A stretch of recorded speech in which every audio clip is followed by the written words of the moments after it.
Welcome back to Endurance Icons, where we sit down with individuals excelling and inspiring in the wide world of endurance sports. We're your hosts, Mark and Jessica Cullen, and our guest today is Canadian professional triathlete Matt Sharpe. Matt has represented Canada for a number of years in triathlon, right from the juniors to U23, a couple Commonwealth Games, and most recently at the Tokyo Olympics in the men's race and the mixed team relay. He made the move to long course triathlon in 2022 with some early success, picking up a win at 70.3 Boulder and a win at St. Anthony's Triathlon as well. Matt's also co-founder of the new go-to triathlon and Ironman newsletter called The Tempo, where you can get delivered right to your inbox a quick 5-minute hit of news, race recaps, and training tips. I've been subscribed to it for the last while and been really enjoying it. So if you get a chance, you can find them on Instagram at The Tempo News or online at thetemponews.com. So I definitely highly recommend checking it out if you get a chance. So welcome, Matt. How's it going? Yeah, good. Thank you for that very generous intro. Super happy to be here and chatting with you guys. It's just always fun to meet, folks like yourselves who are interested in endurance and just have these cool conversations. Sweet. Yeah. We've followed your journey for a number of years, so I was pumped to talk to you today. So maybe let's kick it off. Where are you currently based out of, and maybe what was on your training schedule for today? Yeah, no, so actually at the moment, my wife, Kirsten, and I, we're here with a few of her training partners in Phoenix, Arizona. We've been coming down here for a number of years, and, we know the area. It's pretty easy to just, come here and get right settled into some good training. Actually, today was kind of a big day for me. So I get to flex a little bit, but yes. I did a quality swim with Kirsten and her training partner, Valerie Barthélemy, for Belgium. We did about 15 100s threshold in swimming. So that was the main set. Arms were pretty tired after that. But then, afterwards, I was able to go out and start my ride with Kirsten. She had a bit of a shorter ride. And then I continued and did about 3 hours on the TT bike. So got some good clicks in doing that. Wow, that is a big training session. What a flex. I want to go back to the beginning with you. How did you start in the sport? Sort of what was your journey to where you are today? Yeah, that's it's quite a journey, and we could definitely go a lot of places with that. But my first kind of foray into triathlon was in Canada. Growing up, there's a great series called the Kids of Steel race series, and so I did my first race when I was 9 years old, and I'm turning 32 this year, so it's a long time in the game for sure. But yeah, I remember my first race. It was in Comox on Vancouver Island. That's where I'm from. And I remember, showing up with the mountain bike. I had my skateboard helmet with the big silver dome, the big flowing cotton t-shirt, the way you should start doing triathlon, let's be honest. 100%. Yeah. So, and from there, it just kind of progressed. I guess I like to think of it as like, just going up each rung of the ladder in terms of development and the next step. So from there, did some higher level youth races, and then got into the junior elite racing, and also my family, we made the move down to Victoria, where Simon Whitfield was training, and that was the mecca of triathlon in Canada and mostly actually in the world at the time, which is a huge influence on myself, having all those athletes around there. So yeah, again, just took the different steps of the ladder, junior into U23, and then elite racing.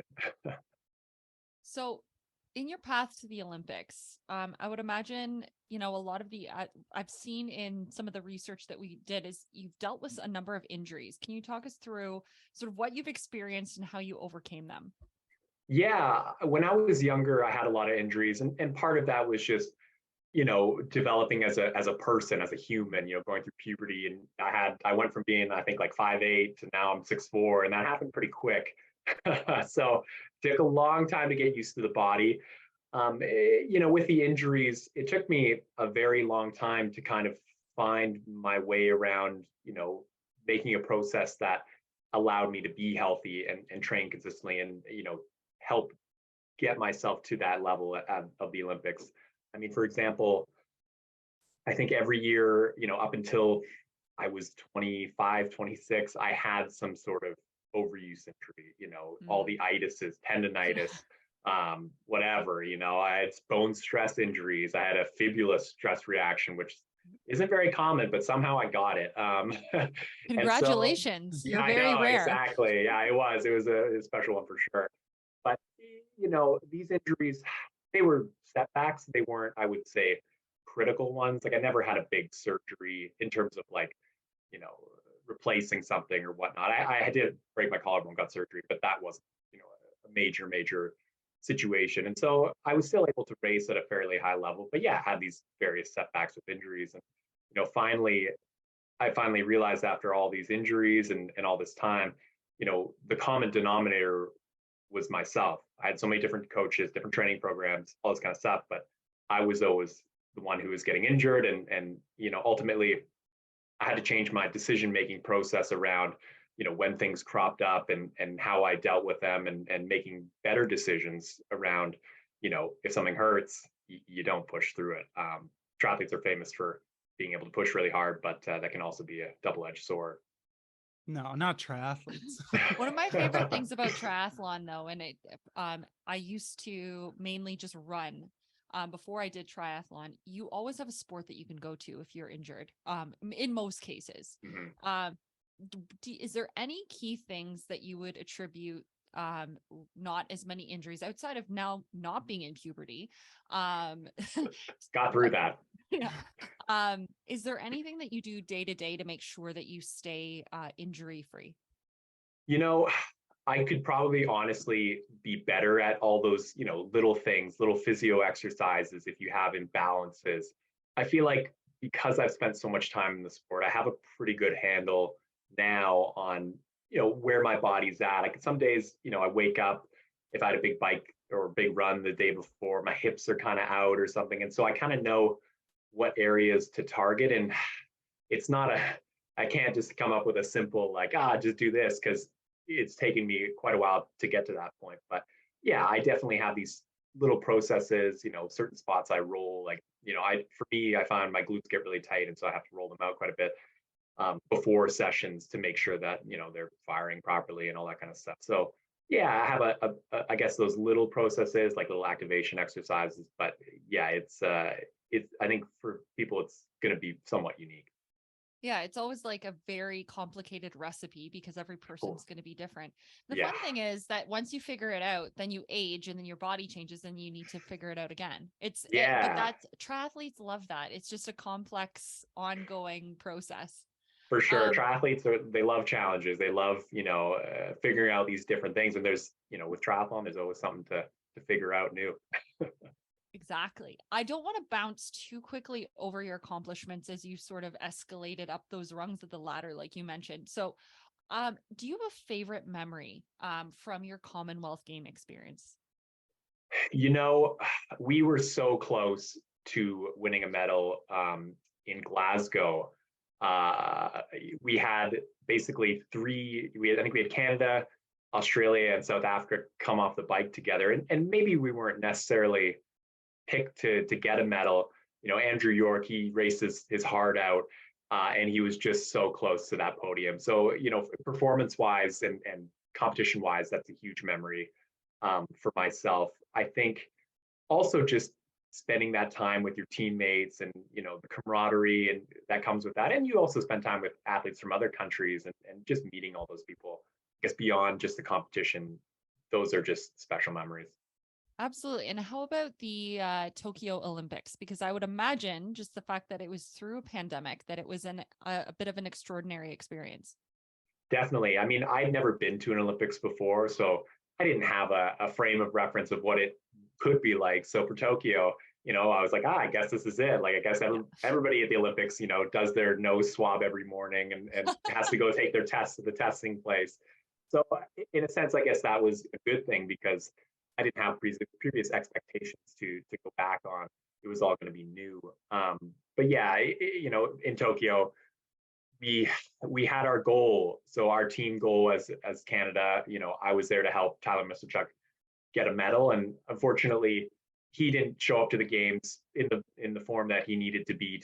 Yeah, that was unfortunate, but he was something that was worth taking that risk and committing to that, because I was a product of Simon Whitfield winning his medals. And, I just know how important it is for a smaller medal country like Canada.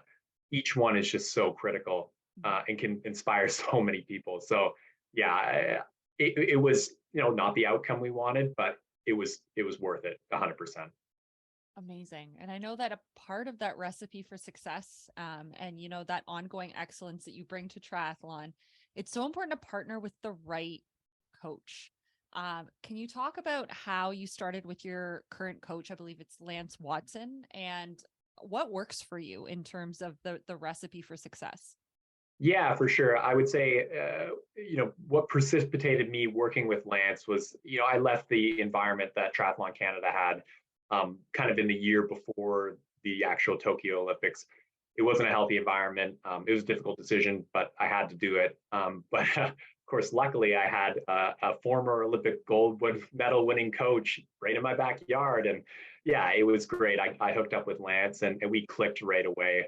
And it's just, yeah, it's been super great working with him. He's just got so much experience. I'd say he's just such a great person, just as a person. And so we have, yeah, an incredible relationship. And I definitely attribute all my success in the last little bit a lot to do with his kind of guidance and not guidance, because he's allowed me to kind of take the reins at times as well. And it's just an incredible relationship. But I think that shows how strong of an athlete you are, is when a coach can give you that guidance, but then you also play such an important role in that ownership in your success. I think that's great that you have that relationship with him. Yeah, absolutely. I think for, it's not always easy to have that ownership. It's taken me a long time to kind of build that confidence and learn, what works for me. And yeah, when I was younger, I certainly didn't have that. So with Lance, it's super refreshing to have that. I'd imagine. And you started the conversation by saying that you're enjoying a little bit of sunshine away from home. But when did you move to Boulder, and what made you make that decision? Yeah. I happened to meet this nice woman when I was on the triathlon circuit. So I live in the U.S. now. My wife, Kristen Casper, she's American, although she is actually born and raised in Canada. She's from Newmarket, Ontario originally. Lived there until she was 13 and then moved down stateside. But yeah, Kirsten, we moved down. We made the decision to live in the U.S. and we've been living in Boulder, for just over a year now. And it's an incredible place for endurance sport. There's a huge culture of cycling and running and triathlon there, and it's definitely a perfect spot for us to be training and doing that kind of work. Yeah, I've done some races down there. It's such a playground. Like it's you want to be surrounding yourself in like the environment that's going to push you further. And I think you've nailed it with Boulder. Yeah, absolutely. You show up to the pool and you've got, multiple Ironman 70.3, champions. We have the Olympic gold medalist, Flora Duffy, showing up to our swims every day, and just having that kind of people around you, even if you're maybe you're showing up, you're having a bit of a tough day, it just gets you right in that kind of performance mindset for sure. I don't want to move off Kirsten too quickly. So Yeah. You said that you met on the triathlon circuit, and I know that you did your first couples championship together recently. What was that like to be able to do that together? Yeah, no, it was a ton of fun. Also very stressful though, as the spouse that was handing off first. So, you want to work hard, you want to, put your significant other in the best position possible. And I actually had a pretty good showing in that race and did my best and tagged off the Kirsten. We came second in that. And yeah, it was just very special to, be able to tag off to, the person of your life and the person that you share everything with. So yeah, that was definitely a highlight of last season for sure. And just a highlight of my racing career. I don't know when we'll be able to do that again. So at least we have that memory. Yeah, that's super special. Also, side note, we discovered when we were preparing for this episode that you actually share the exact same anniversary. We got married on the same day. So it was a very perfect day to nice. get married, May 28th. Very good. Very good. It's spring, later spring. So the weather's generally good. Yeah, you guys nailed it for sure. Perfect day. Awesome. Now we have a rule. If there's a dog, we also get comments from our listeners if we don't ask. So we have to ask about Reggie. Tell us about your dog and the role that he plays in your life. Yeah, Reggie, like a lot of folks, he was a pandemic dog. We got him, I guess, in the summer of 2020. Kirsten, she grew up with Labrador retrievers her whole life, and she'd kind of gone a couple of years. Her family dog had passed away a couple of years before, and I felt like there was definitely maybe a hole in her life. And yeah, I think it was one of those decisions that I knew it wasn't gonna make the most sense in some ways, but now that we have Reggie, he's a huge part of my life. We can't picture our lives without him. And yeah, the guy he's crazy, but he brings so much joy to our days. And yeah, he's just an incredible part of our lives. Do you get out for some runs with him at all? He's more of a fast twitch dog. We've tried to bring him out for some runs and build up his mileage, but it's really funny. We run maybe for about 10 minutes or so, and then he kind of puts on the brakes a little bit. That's kind of his move. So we'll go back home, but then magically we get past the dog park and he sees the dogs and has some energy that just wells up. So, different motivation for him. So he's not really much of a runner. He likes to chase his sticks. I would say I'm coming back in my next life as a dog. They have Yes. the best life. Yeah, no, for sure. He is spoiled big time. There's no doubt about that. Yeah, our dog, I think, prefers the sprint stuff, but we still drag him out for some long Nice. stuff. And yeah, Good, yeah. we're dragging him by the end, but then he's dead for the rest of the day, which is the best. Is helpful. Yeah, it's helpful for sure. Efficiency, especially when you're training a lot, man. If you can knock off a dog walk and a run together, it's the best. Yes, yeah, find those efficiencies. That's key. Oh, too funny, man. Too many parallels here. The same wedding date. We both got COVID dogs. We have a golden retriever, so way too many parallels. What's puppy's name? Sebastian. We actually named him after Sebastian Kienle. Nice. So we got to get him on the podcast eventually. Definitely. Well, I'm sure he has good personality like Kienle. He does. I actually once sent Sebastian a message and said, we named our dog after you. And the awkward thing is he never responded. So I think it just came across as very creepy. So He probably gets a few of those a day. So he's just tired of just constantly responding to them. Yes, another dog named after me. Yeah. Maybe after his retirement tour, he'll carve out some time for us who named our dog after him. You have to get him to meet on the pod for sure. Exactly. Cool. Let's hop a little bit more into this long course journey this past year that you jumped into, because pretty cool. You're coming in at a really cool time when PTO's popping up, crazy races, and I would say like 70.3 middle distance might be some of the most exciting, most competitive racing right now, just because there is so much backing. You had some great success early with a win at Boulder and St. Anthony's. Take me through maybe those races and why you thought like those clicked for you and you had some early success. Yeah, it's so funny because I feel like my training, last year, it just changed, right? I guess I don't want to say I'm not training as hard as I used to, but it just is different, less volume, less total hours. But maybe that's good for me. I don't know, it's always good to change things up and experiment. So I St. Anthony's, I obviously have experience at that and kind of know how to fuel and all that kind of stuff for a race like that. And that was crazy. That was such a wild finish. We had like a 3-man sprint finish where the two guys kind of caught right at the end. And yeah, it was crazy. So that one maybe it was just a little bit more of a known quantity. Boulder, I'd never done anything longer than like an Olympic distance before that, really. So it was just, yes, very unknown. I just went into that race just wanting to race. It was a good thing I didn't pay attention to my power numbers on the bike because that was way beyond what kind of I'd been training. But yeah, the race just kind of played out in my favor in the end. I had a solid run in the heat, which I seemed to be okay at times. So man, it just like Boulder was crazy. It was totally unexpected. But being able to succeed with not really knowing the distance, that was pretty exciting for sure. Yeah, that was a pretty hot day too, wasn't it? It was, I would say Celsius wise, definitely in the 30s. And our start got delayed a little bit as well. So it was kind of hotter when we were hitting the run. And there's no shade on the course either. So you were just kind of against the elements, against the racers and against the elements on that one for sure. But yeah, it was special too because my wife was there and my mom was there to witness that, and we really enjoyed that. Nice. So awesome. And I saw you threw your hat into some of the PTO races as well. How did those go for you? And like, what was the dynamic like in those races? Like they looked like they were pulling some epic fields for those. Yeah, no, my I guess my most recent memory PTO is Dallas, and that was a humbling experience for sure.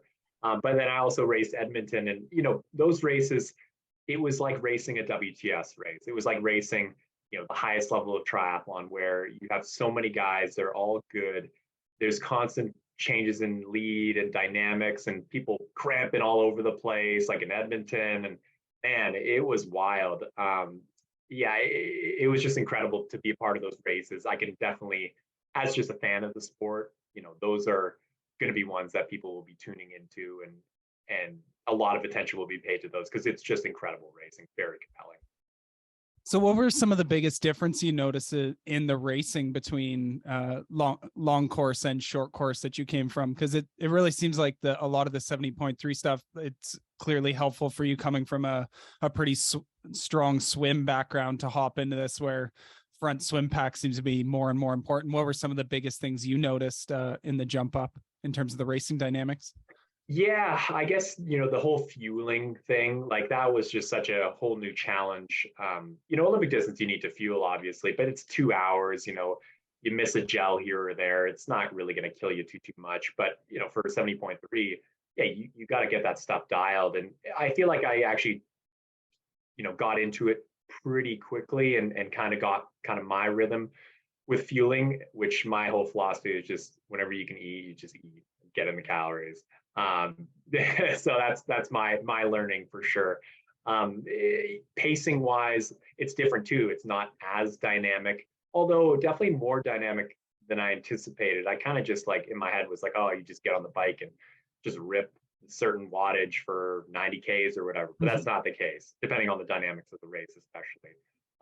So yeah, I enjoy that it changes up, and when people come by, you got to get on the train and all that kind of stuff. So learning about those race dynamics as well, it's different, but also a little bit similar. Nice. And are you racing with Hugh Dog again this year coming up? Any changes to your teams? Yeah. Racing with Hugh Dog. It's still finalizing a few other things. But yeah, definitely with Hugh Dog this year for sure. We're still building the team, and things in the, I guess, maybe not so much triathlon, but just macro in terms of the whole economic environment. Things have slowed down, and so I guess the team, maybe we thought we'd build a little bit more into this year, but we're still just pushing for a solid Canadian trade team. Nice. And looking forward to this year, kind of 2023, what are some of the races you have on the calendar, if you're kind of willing to share with us, and maybe what are some of the big goals for the year? Yeah, it's funny. Hey, I mean, at the end of the day, to be honest with you guys, my racing is secondary to Kirsten. So, once we get her schedule firmed up, then I kind of slot in where it makes sense. But for sure, 70.3 Worlds, I want to be there. I want to be in good form and ready to go, because I actually think it will favor maybe a swim focus or just an athlete with a better swim background. I feel like there's going to be a lot of short course guys who are going to be racing there. And so I actually think it's a great opportunity for myself. So definitely 70.3 Worlds for me. I'm going to go back to Clash Miami in about a month, I think, and hit that one again. That was my first baptism by fire for long course. So hoping to do a little better there this time. And yeah, I'll go back to St. Anthony's as well. Got to try and retain that title. Definitely back to Boulder. And then from there, I kind of just go where the wind takes me. I don't necessarily have too much of a plan. We kind of go off the fitness a little bit and what's available. If you get into a PTO, you go to the PTO kind of situation. Nice. And what is Kirsten still continuing to focus on Olympic and sprint distance for this year? Yeah, absolutely. She's been the alternate for the U.S. Olympic team for now 2 Olympics, and so I think this is her time to be there, and she's definitely trending in a very good direction. It's great to see her kind of back into the form she's been into in the past, where she's had success. So yeah, for her, it's all about that Paris test event, the grand final for the WTS, because that's the two US Olympic qualifying races. And then, after that, she might jump into some Super League, or even I'm trying to convince her to get on a TT bike, because she's actually had success before. She raced the Island House Triathlon. I don't know if you guys are familiar with that. So she raced that, came fourth, I think, back in the day, and off no time trial training, really. So yeah, if she wanted to, have a crack at 70.3, I think she could be pretty successful. Yeah. Was Island House in Bermuda? Is that where they had that race? It Something was like that? in Something like that. Bahamas, Bermuda, something. Bahamas. Yeah, that's the little one. island Yeah. one. It was crazy. Yeah. That was one of those races where you're kind of grateful you got to experience it, because it was just such a different world. All these athletes on this tiny island, but it was an incredible location, and yeah, it was that was nuts for sure. As a side I feel like that was almost the first clash you really saw between some of the longer and shorter distance kind of athletes coming together, where like now I feel like you see it a lot more across PTO and kind of 70.3 racing and that kind of stuff. I feel like it favored the short course athletes a bit more at that Island House, but I think going forward, whoever's organizing these races or managing or planning, they need to get these short course and long course athletes head to head as much as they can, because honestly, just the intrigue where you don't know who's going to show up or who's going to be on form, and how they're going to match up. It's super compelling. So I would love to see more of that kind of stuff for sure.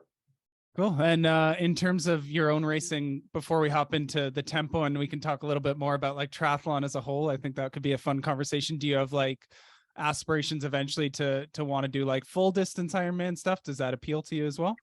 I definitely would like to, I guess, train properly for an Ironman. At the moment, if I want to do an Ironman, it would hurt a lot. I would suffer quite a bit, I'm sure. So, I'm not ready to hit one of those at the moment, but definitely I would like to invest some time and train properly. And, I've done so much of the sport, all these different super leagues and the Olympics, and, Ironman is a huge facet of the sport. And so I want to experience that and kind of have that shared experience with other people. What does your training week look like right now? Like how many hours would you do as you're prepping for a race? Yeah, I would definitely like to do more, but I think on the upper end, it's probably about 15 to 17 hours. That's a really good week for me. With there's just a lot of quality in there, a lot of intervals, not too many, I guess, extra stuff. It's pretty boiled down to the need to do's, pretty much. So yeah, that's kind of my typical training week at the moment. And do you have, of the three sports, do you have a favorite that is sort of your treat that you love to go to? Yeah, it's funny. I feel like because of my past with injuries and missing all these opportunities to run, they're all running related injuries. That's for the most part. I always feel like being healthy and being ready to go for like a big run interval session is always such a special thing, and like a privilege. So I always, I guess try and calibrate around making sure I'm ready for, that big run interval session. And because it just, I don't know if it's the same for you guys, but there's just nothing like that feeling I hit in a hard run session. And, there's nothing like it for me anyways. Mark can attest. So this morning we were doing like a I wouldn't say very difficult, but we were doing an interval workout, and I had done a run last night. So my legs were sort of garbage, but I wasn't having fun doing it. But I remember thinking, to your point, in the very last interval, I'm like, I am so lucky that I'm healthy and I can do this. So no, I completely agree. Yeah. It's just having that kind of almost like gratitude. Like for me, some days, I don't want to go out the door and do a thing because it's cold or whatever. But ultimately, if you're able to do it, you got to have some gratitude just to have that opportunity to go push yourself, to go try and be the best version of yourself. And it's very grounding that way. It really puts a lot of things into perspective. And does fun play a role in your training? Like, what do you do that sort of brings you joy within your training program? Yeah, I just enjoy again, like it's just having that opportunity to really push myself, and that brings me joy, is like trying to not hurt myself, but because that's not good. That's not what we're trying to do. But it's you want to see what you're made of. And I do, and that's why I relish those like really kind of big sessions, because it's like, hey, like, let's see what you got. Like, maybe you're not feeling great. Well, like, let's see what you got. Because in life, you're going to have lots of situations where you're not going to be feeling great, but you got to step up. You're not going to want to do something. You got to step up. And so this is like training for that in a mental sense, I guess. So, and honestly, with having done short course training for so long, this long course training, it's like a whole new thing. It's opened a whole new door. So there's just a lot of novelty with it as well. And that'll wane over time, I guess. But right now, like, everything is it feels like such an experiment. Yeah. So I just enjoy like doing training like this, and then go to the race and like, what did that yield? Oh, that was good, or this was not good. So you're just constantly learning too. And I guess I get a lot of joy from that. So with like the learning, and you talked a little bit about using gratitude when you are digging deep, especially in these more like you're learning so much about this new style of racing. Is there anything that you draw inspiration from? Like, do you listen to music? Is there a quote that you use, or a mantra? Is there anything that you ground yourself with? I when I'm on the trainer, I like to listen to some just listen to music. You know, it's funny. I had this thought the other day where, like, if you're really dialed into like an interval session, and you know, when you get to this point where there's nothing else exists, you know, you don't have to worry about taxes. You don't have to worry about what you're having for dinner. Like, it's just like, you're just there, and it's a form of meditation ultimately. I don't meditate, like I don't sit down and meditate, but my meditation is, doing a big run workout, or doing some intervals on the bike where it's just me and, you know, the music, or just me out there, and there's nothing else. And I don't know, I guess like that's what I'm thinking about. So cool. Yeah, I think that resonates with a lot of people, and will with a lot of our audience for sure. That's we love that too, is just getting locked in and put everything aside and just hit it. Like, so much fun. And then 2 hours later, you still don't know what you're getting for dinner, but you know, you at least had a good 2 hours. Exactly. And I was saying, if you're doing a TT or like time trial on the bike, and you're listening to music, I find that I'll finish, but like, I didn't even hear that music.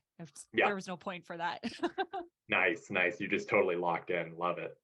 Yeah, when Zwift gets that locked in kind of like image going late in those intervals, like, nice. You feel that. Yeah, exactly. Tunnel vision in a way, I guess. You just totally zoomed in. Do you use, like, when you're riding the train or anything, do you use anything like Zwift or any online platform, or are you just locked on the bike computer? No, I actually used to use Zwift more, because I used to actually do races. That's kind of part of my training, again, because it's just so fun and dynamic, and you're kind of in the moment. But I haven't been using Zwift as much lately, but I enjoy it from time to time, for sure. It's always better to ride outside, which is why it's nice that you're in a nice location. Yeah, for sure. No Zwift in Arizona. Did you do some of those like COVID, like Zwift Pro Tri-League races? Oh yeah, I got destroyed. I am not built for online racing. I'm glad I do real life racing, because online, I don't know if the algorithm doesn't like me or something. Who knows? But it's a different sport entirely. It is. Like, drafting on Zwift is not drafting in real life. Oh.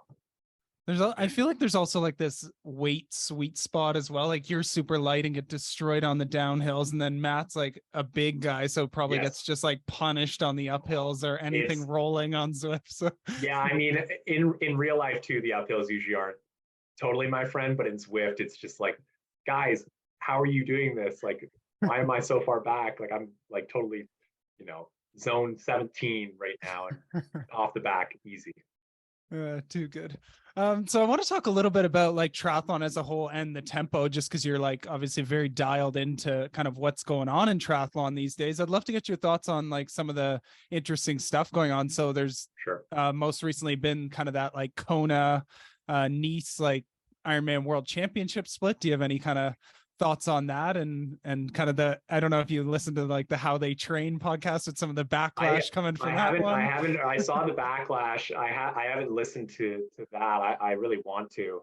Yeah, you know, it's funny. I mean, we all know Ironman, it's a corporation, you know, they have shareholders, they have a bottom line. And I think that definitely had a big part of the decision to maybe move away from Kona. But ultimately, it just seems like the locals weren't about having that many people come to the island at one time. And, if Ironman, I think they can probably find some places that will, take the financial resources of triathletes happily, and have the space for them and the opportunity. So it was, I'm sure, a bottom line decision, but also just like I guess from just making sense of it all. There's a couple parts to it. I think.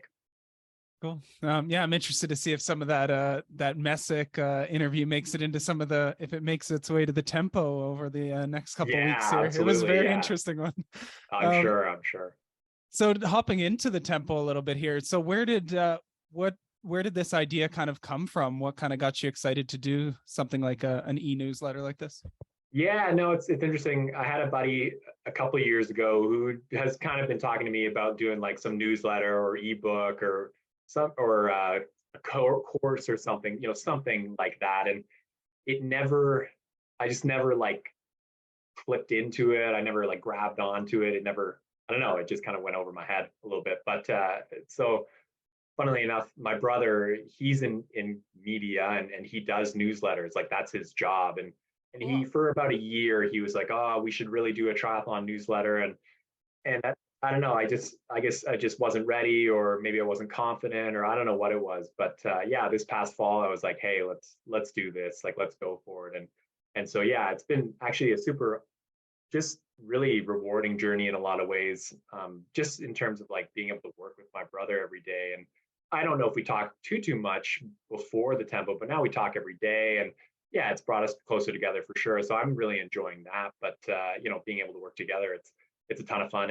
And I wouldn't have done it, if I knew he couldn't execute on it, because he's got the formula, he's got the playbook, and but he's also learning new things because the audience seems to be different than what he typically has. Very cool. And what kind of content can people kind of expect to see within these newsletters, and how often do they come out? Yeah, so we right now we do Tuesday and Friday, and we're always kind of humming and hawing on changing the timing or whatnot. But yeah, right now Tuesday and Friday mornings. I think it's 7 a.m. Eastern time. We've decided on that. That's optimized for whatever opens and all that kind of stuff that I'm learning about right now. But yeah, I think for just the newsletter itself, right now I think people can kind of expect to be unexpected a little bit.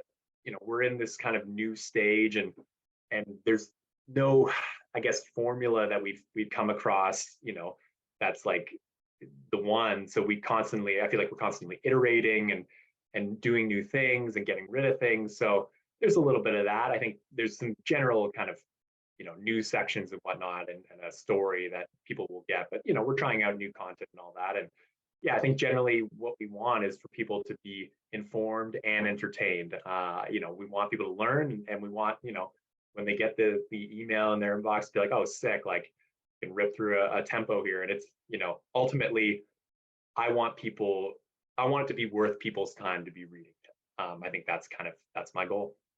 Cool. Yeah, I've found there's definitely a wide variety of stuff in there. I really enjoyed that like strength training one you had in there recently as well. Yeah, no, and we have these kind of expert analysis articles or section, and we kind of put it out to the subscribers, or people who are like, hey, if you're an expert, like we'd love to get your contribution if you want to be in the tempo. And yeah, I think Jarek, who reached out, I didn't really know what to expect, but his article was great. Like I kind of want to do some of this stuff for sure. So yeah, it's kind of cool just to like make these connections with people as well. Like that's one of the things I'm really learning that I like about this is being able to talk to you guys and meeting other triathletes. So yeah, there's just all this kind of unexpected things for me that it's really awesome. Yeah, it's really cool. I think pretty much every one of these interviews we've done with all professional athletes across a wide variety of endurance sports is every single one of them like isn't just an athlete, like they have something else going on. I think almost every single other one of them was a coach during this. Yes. Yeah. But everybody has something going on. So is there like an end kind of goal with this? Like, is this you paving a way for like a path beyond triathlon, like where or just learning new skills? What's kind of your main goals with this?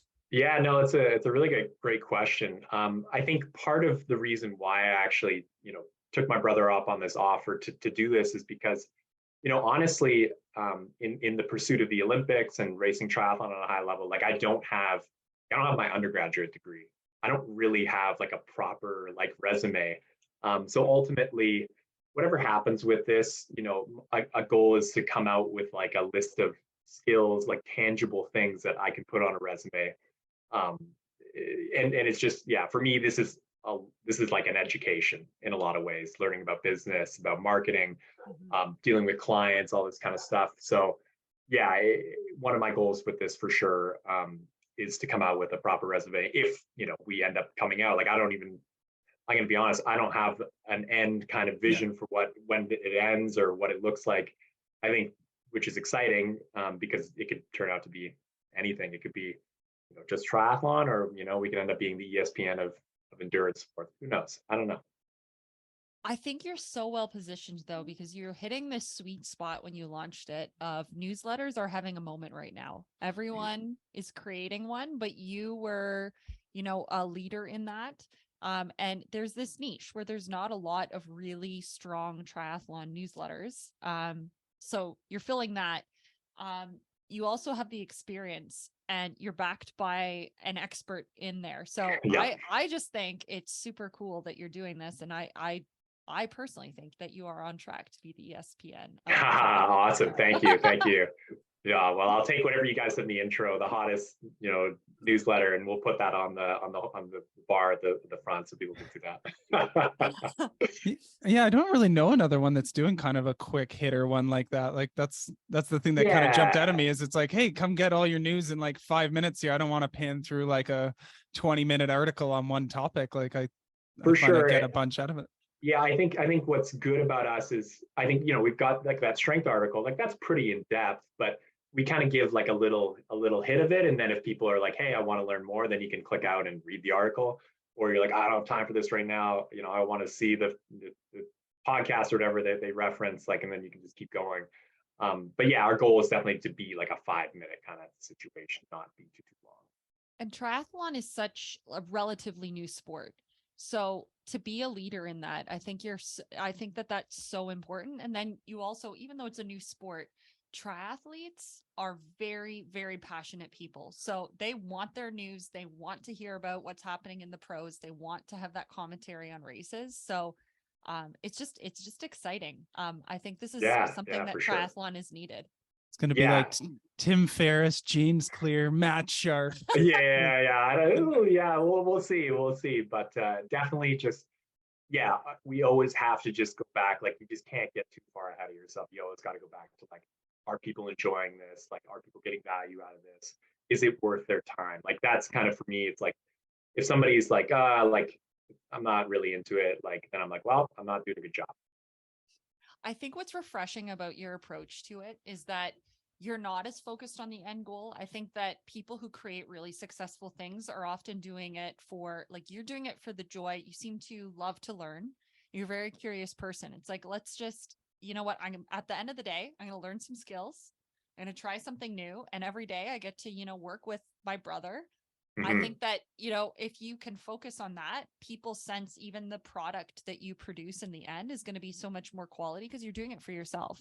You don't have this like established end goal in mind that it needs to be something. So then you're giving it this opportunity to evolve into what it needs to be. I think. I mean, if I can make a living, like, talking to interesting people, learning about interesting people, talking to you guys, like, man, that's the dream for sure. Yeah, that's essentially why we started like a podcast too. We're like, we just want to talk to some awesome people and finally do something together. Like, cool. Yeah, no, it's a great excuse to like you podcast or your newsletter. You'd be like, hey, like so and so who I wouldn't talk to probably normally. Like, I've got this audience. Like, you want to reach them, you want to have a chat, and then it's like, yeah, sure. It's like, oh, sweet. Like, now I know this person. I don't know. It's cool. Yeah, here comes the tempo and endurance icons collabs coming at events. I think so for sure. Let's do it.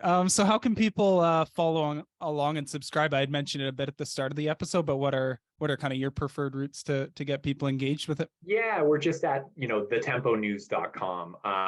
Right when you go there, there's a little subscription kind of thing that pops up and you just toss in your email. Yeah, that's pretty straightforward. Just thetemponews.com. Go to there and sign up. And Tuesday, Friday, check your spam folder though, because often it goes to people's spam folders first, and you got to kind of go in and move it out. But yeah, that's the easiest way to get to us. Awesome. So now that people know to go, and I'm going to pause and reiterate, stop everything and go subscribe to the Tempo. Make sure you do that and check your spam folder. We won't carry on until you subscribe to it. We're just going to stay here. Clock is ticking. Clock is ticking. We're here. We always ask, we invited you on because you're our endurance icon. Who is your endurance icon and why?